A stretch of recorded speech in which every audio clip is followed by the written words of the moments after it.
পানি সব ডুবাল আছে সব ডুবে গেছে।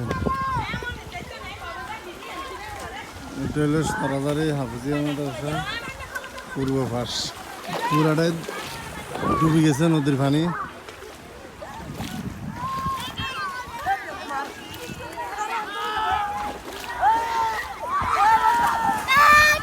এই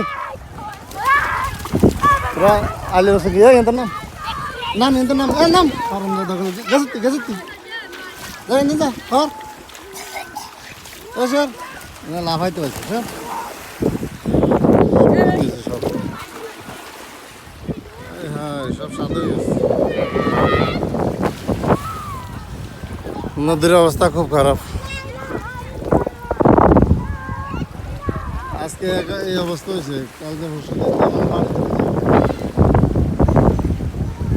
সব পানি ডুবে গেছে।